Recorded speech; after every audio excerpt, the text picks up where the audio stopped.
Before the grand cities of Europe rose from the earth. Before the first ships touched the shores of the New World, there was another America.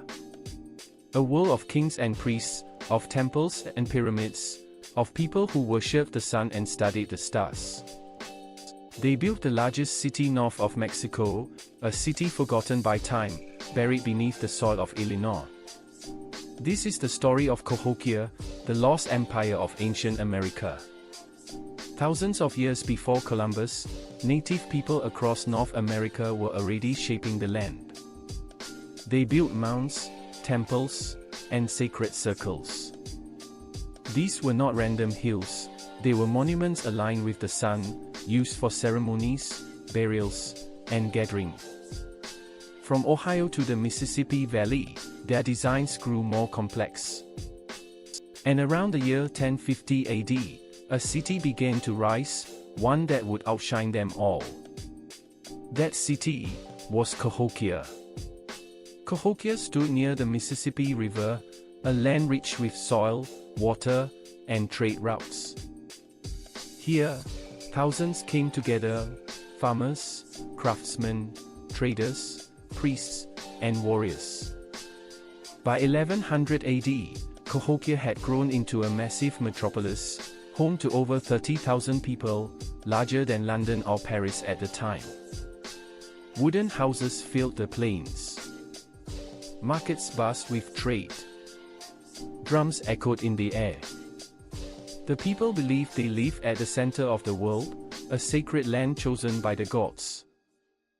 At the heart of the city rose Monk's Mound, a pyramid so huge it covered 14 acres of land. On top of it stood a great temple, home to the ruler, the great sun. The people believed he was not just a king, but a living link between heaven and earth. Every morning, when the sun rose over the horizon, its first light would strike the temple, a divine sign that life continued.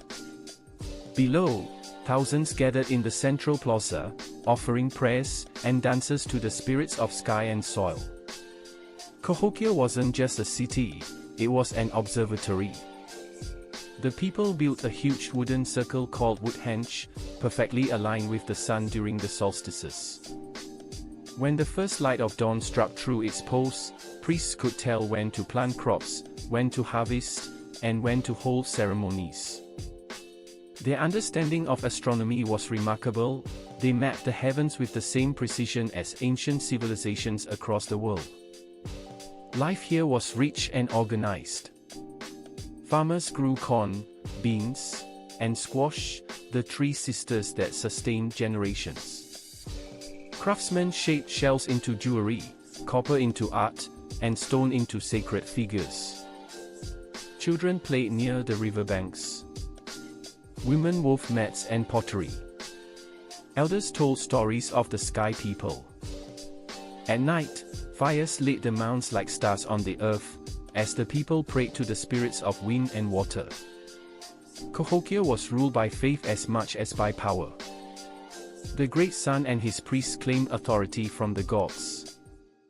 Sacrifices were offered during great festivals, sometimes animals, sometimes humans. Archaeologists discovered mass graves filled with young women, warriors, and leaders, evidence of rituals meant to please the spirits. The people believed their world was balanced between life and death, and that only sacrifice could keep it in harmony.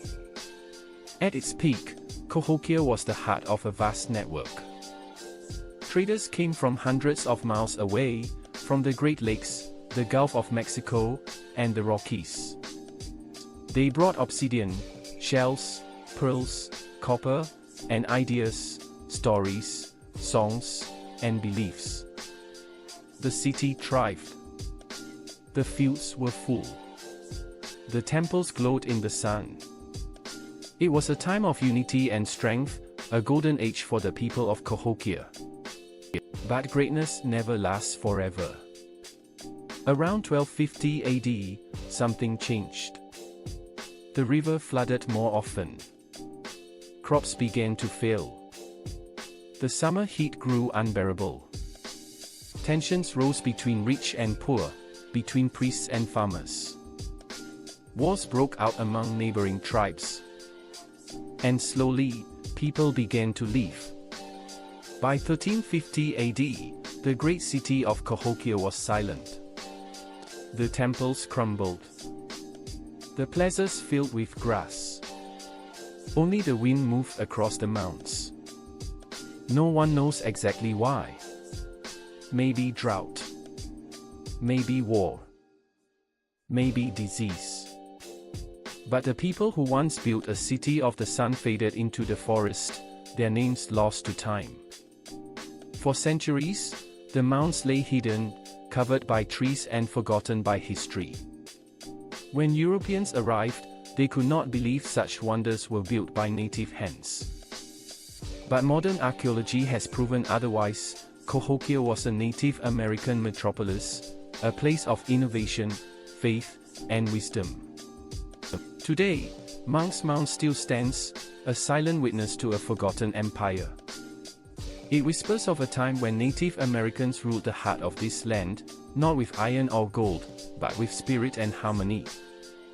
This was America's first city, built by hands guided by the stars. And its story is the heartbeat of Native America.